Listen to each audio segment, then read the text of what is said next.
Hello, everyone. My name is Iliana Magra. I'm a journalist with Kathimerini. Thank you very much, Margarita, our dearest colleague and MC. I'm very happy to be here because I think that in all the discussions that we're having about AI and the revolution of AI, the foremost question and concern is whether AI will take our jobs. So I would like us to begin with that. And Charalambos, it would be great to start with you. How worried are you about the future of work? I mean, the Greek Prime Minister Endemis Hassabis about 3 weeks ago, when they were talking at an Endeavor event, they said that there are going to be long-term and short-term effects, but that work will change significantly and a lot of sectors will be impacted. What do you think? Thank you for this invitation. Thank you for your question, dear Iliana. And I thank Athens Democracy Forum for this great event. I do concern about the future of jobs. I do not afraid. I'm not afraid of the future of jobs. I mean, and the future of work. I mean, there is first there is a great misunderstanding of what is going on, and I think for the first time in history there is a huge gap between the progress in labor issues and the understanding of labor issues. So we need more understanding, more research, and more data on what is going on right now. Second, we have this disruption of the world of jobs and the work of work, and this is called Globalization 4. Globalization 4 is this new condition where we have this link between virtual and digital national systems, and work is globalized, and the job offer is globalized. So what is pressured most is services and the white-collar class. So we need more preparedness, and we need to understand these processes in order to regulate this new phenomenon of the digitalization of work, and we need more oversight, human and inclusive oversight, on the AI-human co-evolution on the field of jobs. So we need understanding, we need more regulation and oversight, and we also need to take measures in order for this disruption to be not to be in class with equity. And the big stake is for these changes to be in favor of society, to have value for society and for humans. So we need to not only to focus on productivity, that is the short-sighted approach. We need to care, of course, about productivity and efficiency, but most of all, we need to care about the augmentation of human creativity and the augmentation of human work, so that we will not end up in a very polarized and blocked society with great inequalities. But besides, or rather, our state of preparedness, doesn't that have to do a lot with education? And in a world that is changing so rapidly, I mean, I remember when I was at uni, I graduated 10 years ago, and everyone was saying the future, the profession of now and the future is software engineering. And now, I mean, it feels like this might be the profession of the past. So how do we need to change our education? Do we need to change our syllabus so that we are more prepared and better adapted to the society of the future and the future of work? Charalambos, let's get a comment from you before we move to Kristin, and she answers both questions. So thank you. as a legal scholar, as soon as I hear more regulation, of course, the knee-jerk reaction in me is to say, yes, of course. But I think I'll moderate that a little bit, because it's a question of what kind of regulation and is it effective and so on. More to your question. I think I have 3 remarks to make. One on the loss of jobs, the second on new jobs, and the third training, which is what you're talking about there. In terms of loss of jobs, what we see, at least what the recent research I've seen, is that where AI is hitting us is in the sort of middle of the workforce. By that I mean, when we have services, yes, but there are certain things that AI can't do. They can't do plumbing, they can't do nursing.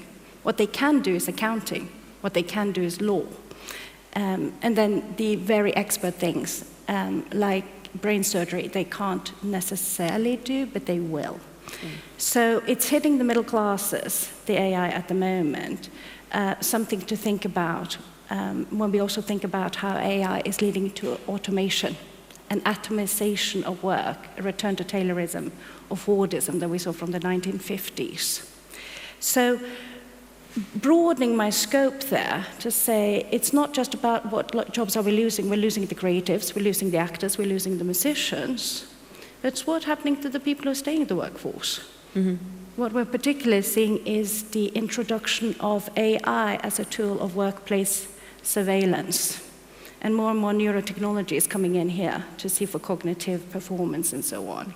So in terms of AI, it's not just a question of are we losing jobs, but also what will the jobs we remain look like. And there the trade unions, particularly in the UK, where I'm located, have taken a stance saying that workers need to be, for example, consulted when they're being put under AI surveillance. In terms of new jobs, there will be new jobs. I agree with that. There will also be jobs fixing bad tech. We've seen that so far with this journey, right? Content moderation and so on. So we just don't know what that's going to look like, but there certainly will be. But I think you made a great point too about it's about natural resources. You know, if we don't have the electricity, if we don't have the infrastructure, if we don't have the hardware to power those jobs, where will they fall? Now, last bit on training. I'm a professor at the University of Cambridge, and we certainly ask ourselves, how do we train our students for tomorrow? And this is one of the most vexing problems we have today. We know we need to prepare them with critical thinking. We know we need to prepare them for a future where the job titles they have today will not necessarily last for a long time of work. How to do this, we do not know. We also see that the role of, for example, the university may be obsolete in the future.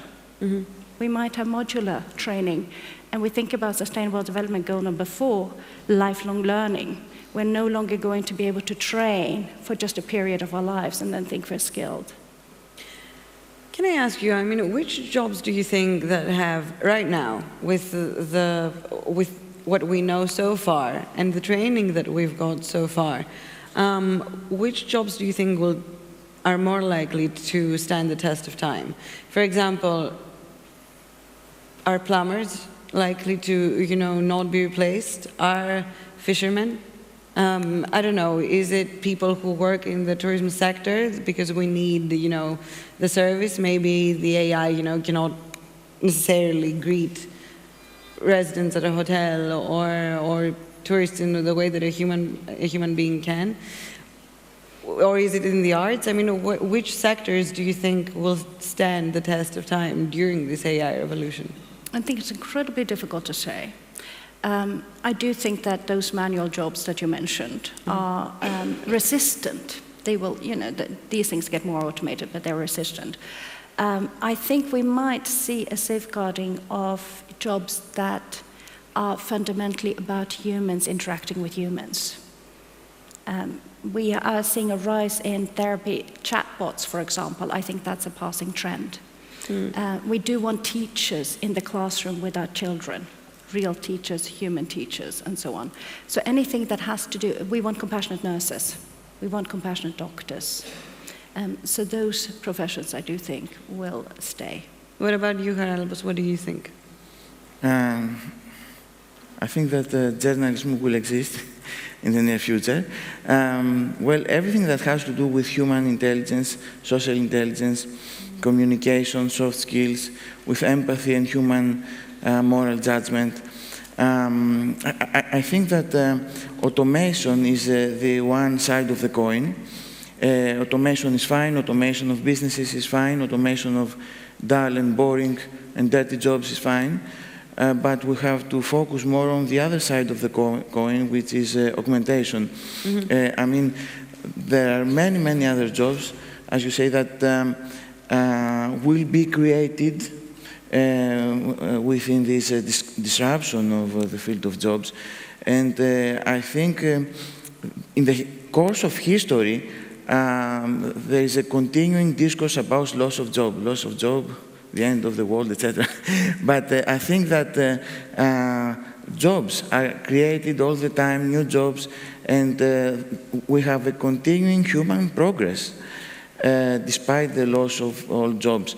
So what we need is more understanding, as I said before, more training, more upskilling and reskilling, so that we will not have a polarized society with polarized economy, polarized skills, and we will not have a great percentage of people who will not follow, or will not be able, or we will not want to follow all these developments. Sure, but who will undertake this training and this upscaling? I mean, it seems like we're on this tipping point, and on this,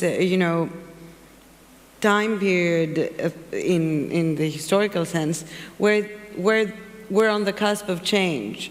So I think the worry that a lot of people have is that, yes, new jobs will be created eventually, and the people in, the younger generations will maybe be will be better equipped to do these jobs.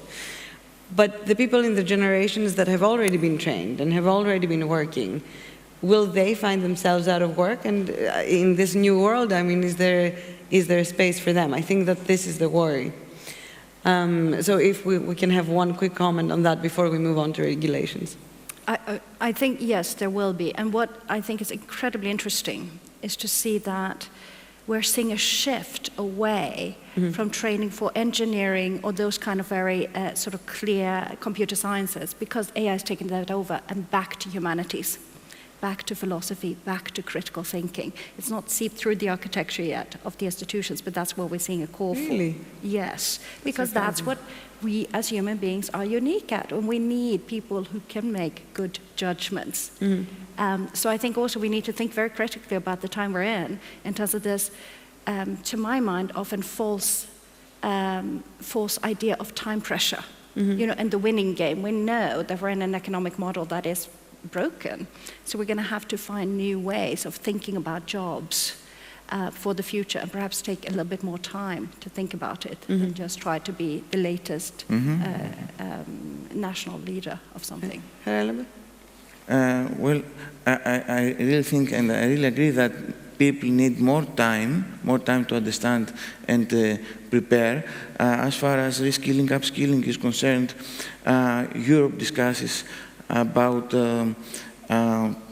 compulsory programs of upskilling and reskilling in the field of work, in the private and the public sector, so that this disruption will not create new deep inequalities.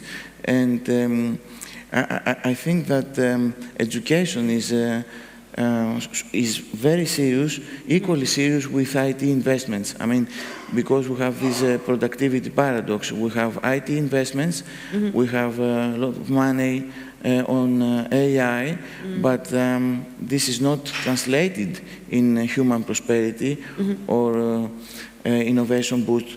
So what we need is equally to invest on AI and technology, new technologies, and also on education, training, skilling, upskilling, and social cohesion, social solidarity, to create a safety net, because these changes will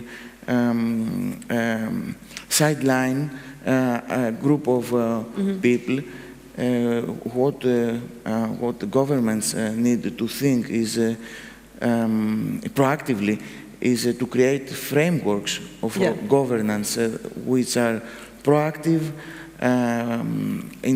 globalized if possible, and also in alignment with democratic principles and ethical values like safety, responsibility, transparency, equity. Before we move on to regulation, can I ask the audience, how many of you are worried that AI will overtake your job in the future? Can I see a show of hands?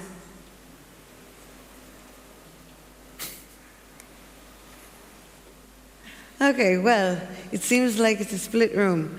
So the jury's still out, at least in this auditorium. I was in New York last week, and in one of the discussions held in the context of the UN General Assembly, someone said, and the consensus was that most people agreed with him, that the only thing that Europe is currently, excelling at, or is, ahead of the US and China at, is definitely not the tech race, but regulation. And I was wondering what you both think about that. I mean, do we maybe over-regulate to the extent that Europe cannot keep up with the US and China in technological advancement? Or do we not regulate enough? And Kristin? I think neither. I think Europe has been a leader in regulation, we know that. And I think that has been absolutely crucial for the European Union as a market to work. So let's not forget the economic dimension of that, absolutely crucial. I think it's absolutely crucial for us as Europeans in terms of protecting our democracy and seeing the action of our democracy. So I think the regulation we have is a result and a protector of that. The question then is it the right regulation at the right time with the right resources? And that continues to be very problematic in this space, because if we don't have the tech expertise, if regulation comes to, the enforcement of it comes too late, if there are divergence and so on, it does have a knock-on effect on business, and it has a knock-on on public trust. Geopolitically, we're in an incredibly difficult position. Absolutely. And I'm not a politician, I'm a researcher, so I don't have a good answer for that. But I do think we have perhaps some of our difficulties come from the fact that we weren't good enough at regulating early enough. Charalambos, how should our regulation change then, in order for it to become more effective? Regulation should be ongoing and should be proactive. The European Union is moving forward. I mean, we already have a law adopted by the European Parliament, according to which the status of platform work is defined, the status of platform workers are defined. Most of them are not freelancers, they are employees.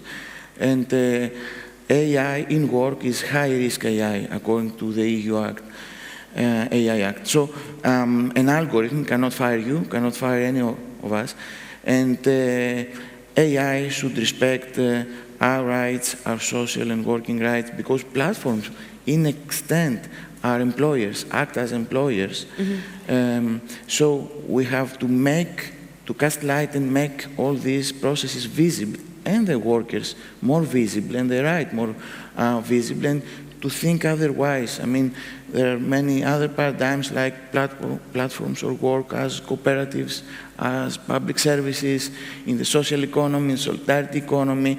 So we have to look at the many, many futures, alternative futures of jobs, and also that this AI disruption of jobs does not only have to do with efficiency and productivity. Productivity is fine. We need to boost our productivity and boost our competitiveness, but there is another side of the coin which has to do with the meaning, social and subjective meaning. What does it mean to work? And but isn't there the concern that in Europe we're not competitive at all when it comes to, the world is changing very quickly and in a massive way, and Europe seems to be left behind. So maybe we should worry a bit more about competition.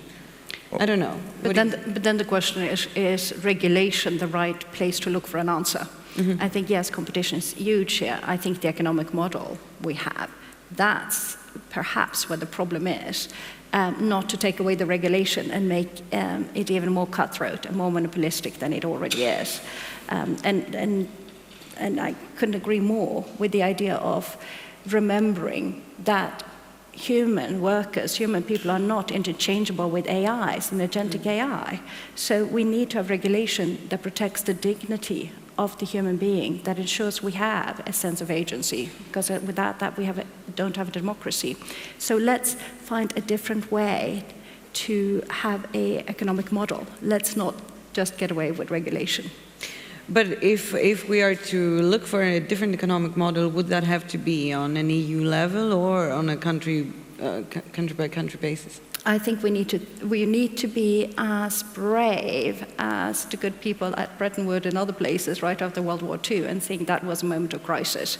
We're now in I think, economic crisis, we're in an epistemic crisis, we're in all sorts of crises, geopolitical tensions rising. Let's be brave and come together as an international community to find a new model. What do you think, Charalambos? Well, I think I fully agree, and I think we should not move and make policies and organize work neither in a hype-driven way nor in a fear-driven way. We should move beyond the hype, beyond the fears, and to have a more realistic and pragmatic approach to the AI disruption of jobs. That's what our national AI strategy is doing, the so-called blueprint for the transition of Greece in the AI age. And we should look at the real possibilities of AI. Mm-hmm. This is a human-centric approach. This quest for AGI, artificial general intelligence, artificial superintelligence, I think is harmful for ethics and human dignity and human work. In what ways? In the way that it focuses on marketization mm-hmm. of jobs, on the commoditification of jobs, and also in services that are not necessarily valuable. Of course, we have great scientific discoveries, etc. But as far as the platform work is concerned, mm-hmm. I think that we should focus on more valuable applications and more valuable services. That is, services that create value for society, mm-hmm. for humanity, for the economy. And we need to augment human capacities, not, as I said before, to replicate them. That's why we need to think that we already have a great potential to be realized. We need to realize and release this potential mm-hmm. Instead of just questing for something that do not exist and we don't know if will exist. So Europe is making not baby steps but more rational steps, and I believe that Europe always reflects on its own values, and in the long run maybe we'll move forward through this more reflective and value-based and right-based approach, and the quest for superintelligence and the replication of jobs will be a boomerang for the countries sure. that quest for it. Thank you. And Kristin, yesterday the Minister of Digital Governance in Greece said that from this podium that tech should remain a servant and not a master. And I was wondering whether you agree with that and whether you are hopeful and excited, actually, about the AI future that awaits. So first of all, yes, of course, tech should be there to serve peoples and the planet, number one. We're not going to give that up. But also, I think we're a long way away from this idea that how the computer is going to come and take over our lives.